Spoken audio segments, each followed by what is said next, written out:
Listen closely, my friends. There is a dangerous illusion that controls most people without them ever noticing it. They believe they are in charge of their minds. They believe they make their own decisions. But if that were true, why do they keep repeating the same habits, the same mistakes, and the same promises they never keep? The truth is unsettling. For most people, the mind is not a servant. It is the master. Every day, invisible commands are being issued from within. Stay comfortable, avoid discomfort, delay the work, chase the pleasure. And without questioning those commands, people obey. They call it personality. They call it motivation. They call it just who I am. But the Stoics saw it differently. They understood that an untrained mind is like a wild horse, powerful but dangerous when left without a rider. Marcus Aurelius wrote reminders to himself not because he lacked wisdom, but because he knew the mind constantly drifts toward weakness. Left alone, it seeks comfort over growth, impulse over discipline, and distraction over purpose. The battle was never against the world. The battle was always against the voice inside that says, later. Imagine what would happen if your mind stopped controlling you. Imagine if your attention moved where you commanded it to move. If your actions followed your decisions instead of your emotions. If doubt, fear, and distraction no longer had the authority to dictate your life. Most people spend years trying to change their circumstances while never learning to command the one thing that creates those circumstances, the mind itself. In this video, you will discover 7 Stoic lessons to train your mind to obey, not through motivation, not through positive thinking, but through principles that have forged disciplined minds for centuries. These lessons are not designed to make you feel good.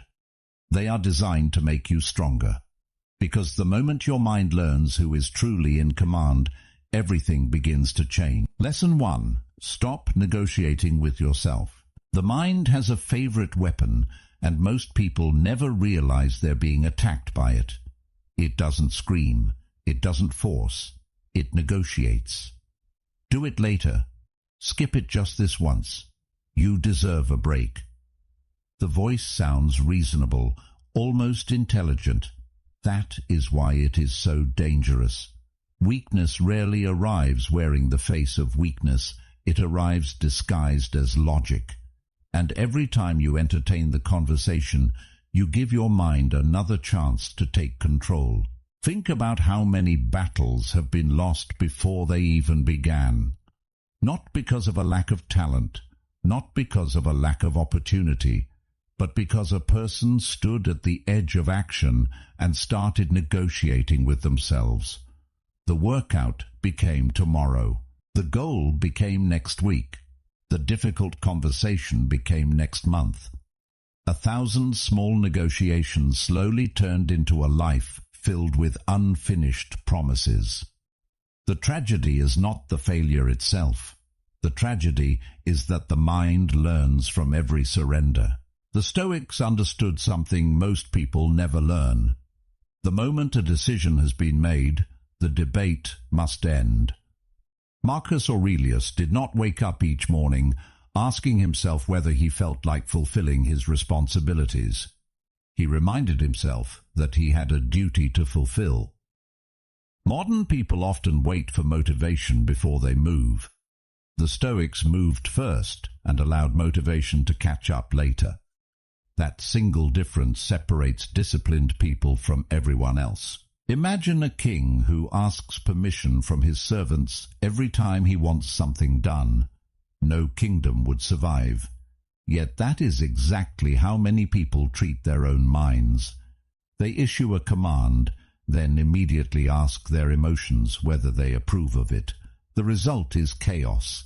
Emotions are valuable advisors, but terrible rulers. The moment you place them on the throne, discipline begins to collapse. Training your mind to obey starts with ending unnecessary negotiations. When it is time to work, work. When it is time to learn, learn. When it is time to act, act. Not because you feel powerful, not because you feel inspired, but because you made a decision. Every time you follow through without arguing, you send a message to the mind. The order has already been given. At first, the resistance will be fierce. The mind will offer excuses, distractions, and perfectly crafted reasons to delay. It has spent years operating without discipline. It will not surrender control quietly. But every time you refuse the negotiation, something begins to change. The voice becomes weaker. The hesitation becomes shorter. The command becomes stronger. One day you realize something extraordinary has happened. The battle that once consumed so much energy has almost disappeared. Not because life became easier, but because your mind finally learned a lesson it had resisted for years. It learned that once you decide, the discussion is over. And that is the moment obedience begins. Lesson 2. Become bigger than your impulses. Most people believe their greatest enemy is outside of them. They blame difficult circumstances, toxic people, bad luck, or a lack of opportunities. But the Stoics would have disagreed. They knew that the most dangerous enemy lives much closer. It appears every time an impulse demands immediate satisfaction. Every time anger demands a reaction. Every time comfort demands surrender. Every time distraction demands attention. The tragedy is that most people obey these impulses so quickly that they mistake them for their own identity. Imagine standing beside a river during a violent storm. The current is powerful, restless, and constantly pulling everything in its path. That river is your impulse. Most people jump into it without thinking. The moment they feel anger, they become anger. The moment they feel fear, they become fear. The moment they feel temptation, they become temptation. They never stop long enough to realize that the observer and the impulse are not the same thing. This is where true mental strength begins. The moment you understand that every impulse is simply a visitor, not a commander. A thought may enter your mind, but that does not mean it deserves obedience. An emotion may appear, but that does not mean it deserves authority. The Stoics trained themselves to create space between feeling and action. In that small space, freedom exists. In that space, the mind learns discipline. Marcus Aurelius understood this deeply. He knew that a person who cannot resist an impulse is not free, no matter how powerful they appear. They may command armies, build wealth, and earn admiration, but if a simple emotion can control their behavior, they remain a prisoner. Real power is not measured by what you can control around you. It is measured by what you can control within you. Watch what happens when an impulse arrives. It always speaks with urgency. It says, "Do it now. Respond now. React now." It wants speed, because speed prevents awareness. The impulse knows that if you pause long enough to observe it, its power begins to weaken. Like a shadow exposed to sunlight, it cannot survive under conscious attention for very long. Most people spend their lives strengthening their impulses. They feed them every day, every distraction followed, every craving satisfied, every emotional reaction expressed without thought. They are unknowingly training their minds to become servants of every passing feeling. Then they wonder why focus disappears, discipline feels impossible, and peace remains out of reach. The Stoic path is different.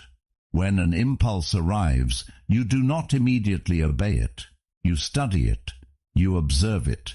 You watch it rise and fall like a wave. And something remarkable begins to happen.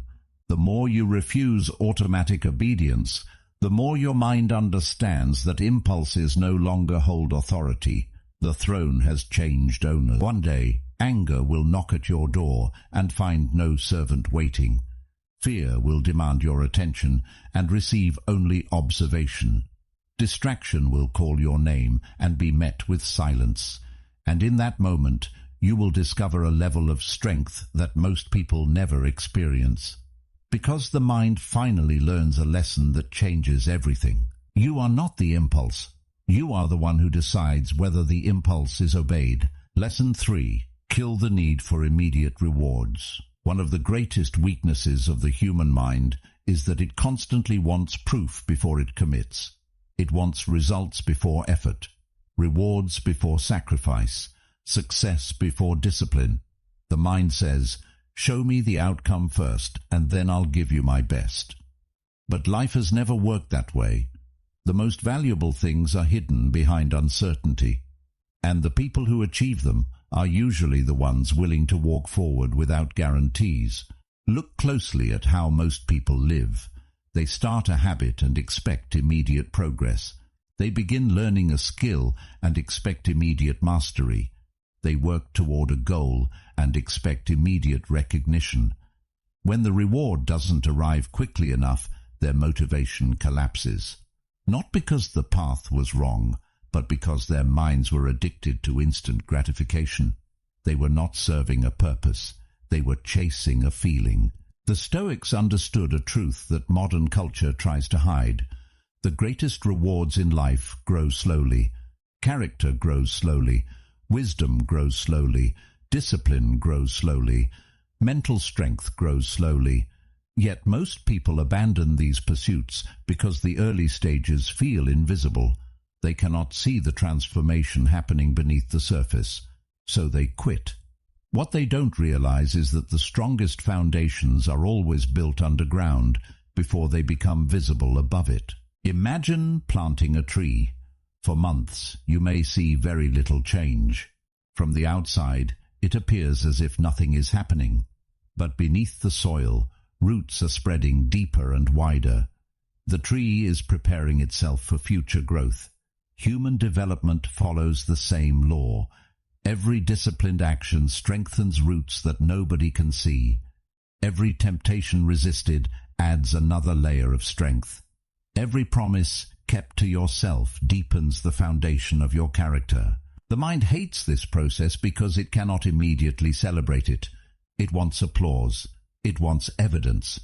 It wants rewards now. That is why so many people remain trapped in cycles of distraction. Social media offers instant rewards.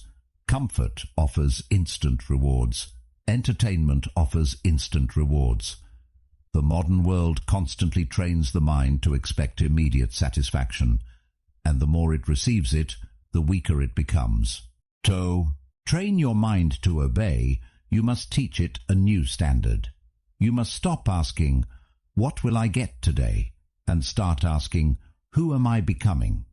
This single shift changes everything. When identity becomes more important than rewards, discipline becomes sustainable. You no longer act because of what you receive. You act because of who you are choosing to become. Marcus Aurelius never knew that millions of people would still read his words nearly 2,000 years later. Yet he continued the work anyway. He continued refining his character without demanding immediate rewards from the world. That is the mindset of a disciplined mind. It understands that greatness is often invisible while it is being built. Eventually, a moment arrives that most people never reach. The mind stops demanding constant rewards. It stops asking for proof. It stops bargaining for comfort, and something extraordinary takes its place. Quiet confidence. The confidence that comes from knowing you can continue forward even when there is no applause, no recognition, and no immediate result. Because true obedience begins when your mind learns to work for a purpose greater than pleasure. And the moment that lesson is learned, discipline stops feeling like a struggle and starts becoming part of who you are. Lesson 4. Make your mind earn your trust. There is a reason most people feel powerless when they try to change. It is not because they lack intelligence. It is not because they lack potential. It is because a silent relationship has been broken, the relationship between a person and their own word. Every time you promise yourself that you will start tomorrow and fail to do it, a small crack appears. Every time you commit to discipline and surrender to comfort, another crack forms. Eventually, the mind stops believing what you say, and when your own mind no longer trusts you, every goal becomes heavier than it should be. Imagine hiring a soldier to guard a kingdom. On the first night he abandons his post. On the second night he disappears again. On the third night he breaks his promise once more. How much trust would you place in that soldier? None. Yet this is exactly how many people treat themselves. They repeatedly break their own commitments and then wonder why confidence feels weak. Confidence is not created by positive thinking. It is created by evidence, and your mind is always collecting evidence. Most people try to command their minds without first earning authority. They shout orders at a mind that has watched them quit hundreds of times. They demand discipline from a mind that remembers every excuse. They ask for focus from a mind trained on distraction. Then they become frustrated when obedience does not come. What they fail to understand is that trust cannot be demanded. It must be earned. The Stoics understood that character is built through repetition, not intention. Marcus Aurelius did not become respected because of what he planned to do. He became respected because of what he repeatedly did. The same principle governs your relationship with your own mind. Every action is a vote. Every promise kept is evidence. Every commitment honored is proof that your word still has value. This is why small victories are far more important than dramatic goals. Most people are obsessed with massive transformations. They want to change their entire life in a single burst of motivation.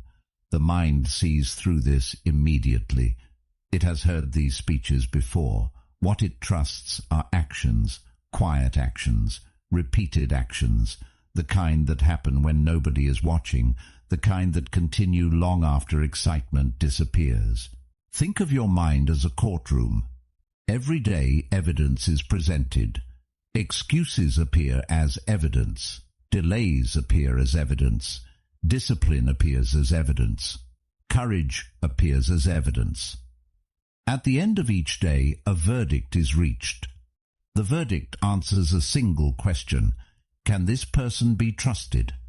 Most people never realize they are participating in this trial every day of their lives. The moment your mind begins to trust your word, something remarkable happens. Resistance weakens. Decisions become easier. Discipline requires less force. Not because the challenges disappeared, but because the mind no longer questions your authority. It has seen enough proof. It has seen enough consistency. It finally understands that when you make a decision, you intend to follow through. One promise kept means little. 10 promises kept create momentum. 100 promises kept create identity. Eventually, your mind stops seeing discipline as something you occasionally do. It begins seeing discipline as who you are. And once that identity is established, obedience no longer feels forced. It feels natural, because the strongest minds are not trained through motivation. They are trained through trust. And trust is built every time your actions prove that your word still means something. Lesson 5. Stop identifying with every thought. Most people spend their entire lives trapped inside a prison they cannot see. The bars are not made of iron. The walls are not made of stone. The prison is built from thoughts they never questioned. A thought appears and they immediately believe it. A doubt appears and they immediately obey it. A fear appears and they immediately become it. They have lived this way for so long that they no longer know where the thought ends and where they begin. Imagine standing in the middle of a crowded marketplace. Hundreds of voices are shouting at once. Some are telling the truth, others are lying. Some are useful, others are dangerous. Would you blindly obey every voice you hear? Of course not. Yet this is exactly how most people treat their own minds. Every negative thought is accepted as fact. Every fear is treated as prophecy. Every doubt is treated as reality. The mind speaks, and they surrender without question. The Stoics understood a truth that remains just as powerful today as it was 2,000 years ago. A thought is not a command. A thought is not a prediction. A thought is not even necessarily true. It is simply a visitor. And visitors do not deserve authority simply because they arrived. The moment you understand this, the relationship between you and your mind begins to change. Consider how often your mind has lied to you. It told you that you could not handle difficulties you eventually survived. It told you that failure would destroy you, yet you recovered. It told you that discomfort was unbearable, yet you endured it. Again and again, the mind presented fear as certainty. Again and again, reality proved otherwise. The problem is not that thoughts appear. The problem is that people rarely challenge them. Marcus Aurelius constantly reminded himself to examine his impressions before accepting them. He knew that the first interpretation of an event is often the most dangerous. An insult arrives, and the mind says, "You have been attacked." A setback arrives, and the mind says, "You are failing." A challenge arrives, and the mind says, "You cannot do this." Most people hear these messages and instantly obey. The Stoic pauses. The Stoic investigates. The Stoic asks, "Is this true?" That pause changes everything, because in that pause you begin to realize something extraordinary. You are not the voice in your head. You are the awareness listening to it. You are the observer standing behind the noise, and the observer always has a choice. The observer can reject a thought. The observer can question a thought. The observer can refuse to grant authority to a thought that has not earned it. The moment your mind learns that every thought will be examined instead of automatically obeyed, its power begins to weaken. Fear loses its certainty. Doubt loses its authority. Negative thinking loses its grip. For the first time, the mind realizes it must present evidence before it can influence your actions. This is where real freedom begins. Not when negative thoughts disappear, not when fear vanishes forever, but when you stop treating every thought as the truth. Because the strongest minds are not the ones that produce perfect thoughts. They are the ones that refuse to become servants of imperfect ones. And the day your mind learns that not every thought deserves obedience is the day you stop being controlled by the noise inside your head and start becoming the one who controls it. Lesson 6. Starve the voice that keeps you small. Inside every mind there are two voices fighting for control. One voice speaks the language of growth. It demands responsibility. It asks for courage. It pushes you toward discomfort because it knows that everything valuable lives on the other side of it. The other voice speaks a very different language. It seeks comfort, certainty, and safety. It wants you to stay where you are. It wants you to avoid risk. It wants you to remain the person you have always been. And the frightening truth is that most people spend their entire lives feeding the wrong voice. Every time you avoid a challenge, that voice grows stronger. Every time you remain silent when you should speak, it grows stronger. Every time you abandon a goal because the path became difficult, it grows stronger. At first, the changes seem invisible, but over time something dangerous happens. The voice that once whispered begins to speak with authority. Eventually, it becomes so loud that people mistake it for reality. Imagine a king who unknowingly feeds a traitor inside his own castle. Day after day, he gives the traitor food, shelter, and influence. Meanwhile, the loyal warrior who protects the kingdom receives nothing. Months pass, years pass. Eventually, the traitor becomes powerful enough to challenge the throne itself. This is exactly what happens inside the human mind. Every excuse obeyed strengthens weakness. Every act of discipline strengthens strength. The question is simple. Which one are you feeding?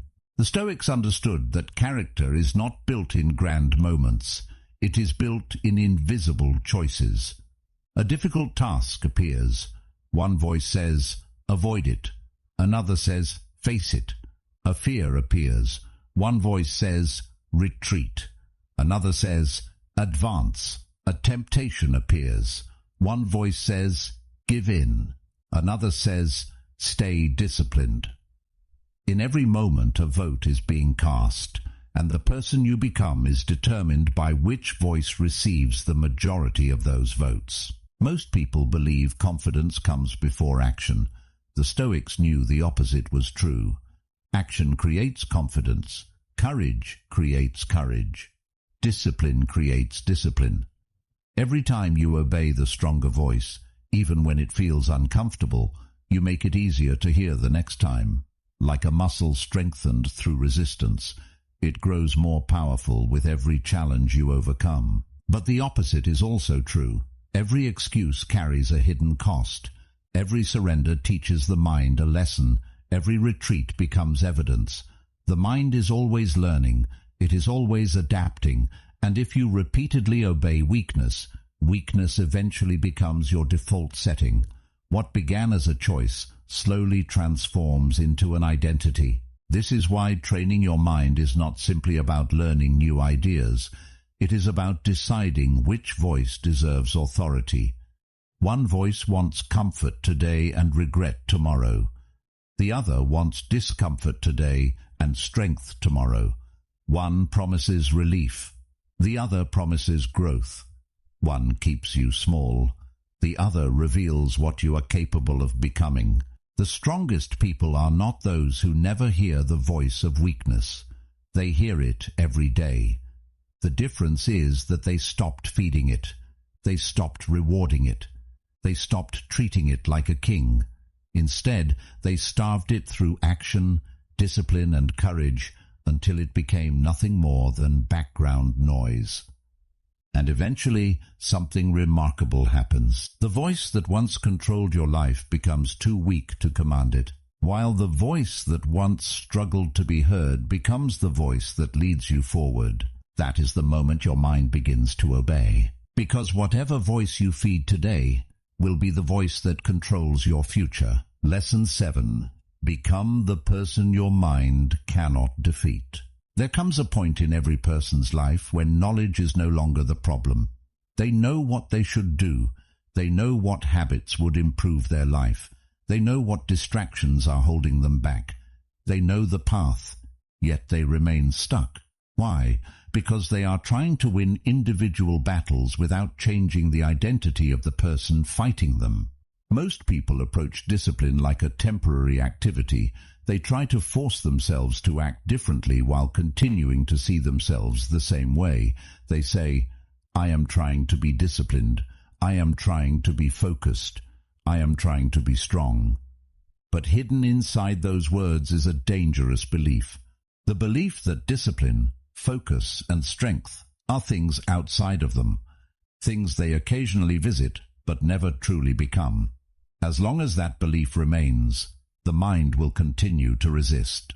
Imagine a soldier entering a battlefield while secretly believing he is already defeated. Every decision becomes weaker. Every challenge feels larger. Every obstacle appears impossible. The battle is lost long before it begins. Identity works the same way. If you continue seeing yourself as someone who quits, your mind will search for evidence to support that identity. If you see yourself as someone who lacks discipline, your mind will protect that story. The mind always works hard to remain consistent with the person it believes you are. The Stoics understood that character is not built by what you occasionally do. Character is built by what you repeatedly prove. Marcus Aurelius did not wake up each morning hoping to act like a disciplined man. He acted like one because discipline had become part of his identity. The action was no longer a struggle between two versions of himself. The decision had already been made. His behavior simply reflected who he believed he was. This is the secret most people never discover. The mind does not want evidence of what you wish to become. It wants evidence of what you already are. Every disciplined action is a vote. Every courageous decision is a vote. Every temptation resisted is a vote. Alone, those votes seem small, but over time they begin constructing a new identity, an identity so strong that the mind can no longer argue against it. Think about a mountain shaped by thousands of years of wind and storms. No single gust created it. No single storm defined it. The shape emerged through repetition. Human character follows the same law. The strongest minds are not created through one moment of inspiration. They are sculpted through thousands of decisions that repeatedly reinforce the same message. This is who I am. Eventually, a remarkable transformation occurs. The things that once required willpower begin to feel natural, not because temptation disappeared, not because life became easier, but because your identity became stronger than your impulses. The mind stops asking whether you will stay disciplined. It already knows the answer. The mind stops questioning whether you will keep your word. It has seen too much evidence. The debate ends because the verdict has already been reached. This is the final stage of training your mind to obey. Not controlling every thought, not eliminating every weakness, not becoming perfect. It is becoming the kind of person your mind can no longer deceive. A person whose actions and identity have become one. Because when discipline becomes part of who you are, obedience is no longer forced. It becomes inevitable, and that is the moment true freedom begins. Not when you finally control your mind, but when your mind finally accepts that it is no longer in charge. For years, you believed the battle was against distraction, against fear, against laziness, against circumstances. But now you know the truth. Every battle was leading to the same destination. Every struggle was pointing toward the same question. Who is in command? The mind is a powerful servant, but a dangerous master. Left untrained, it will chase comfort over growth, pleasure over purpose, and impulse over discipline. It will convince you to delay what matters and pursue what doesn't. It will offer excuses that sound like wisdom and distractions that feel harmless. And if you never challenge it, it will quietly shape your entire life without your permission. But the moment you begin questioning it, observing it, and refusing to obey every thought that enters your head, something starts to change. The chains become visible. The patterns become obvious. The voice that once controlled you begins losing its authority. For the first time, the mind realizes it is no longer giving orders. It is receiving them. This transformation does not happen in a single day. It happens through thousands of small victories that nobody else will ever see. The moment you act despite resistance, the moment you reject an excuse, the moment you choose purpose over pleasure, the moment you keep a promise to yourself when nobody would have known if you broke it. These are the moments that reshape a human being. Most people spend their lives becoming servants of their impulses. A rare few decide to become masters of them. That is the path you have been shown today. Not the path of motivation, not the path of shortcuts, but the path of self-mastery. Because the strongest person in the room is not the loudest, not the richest, not the most admired.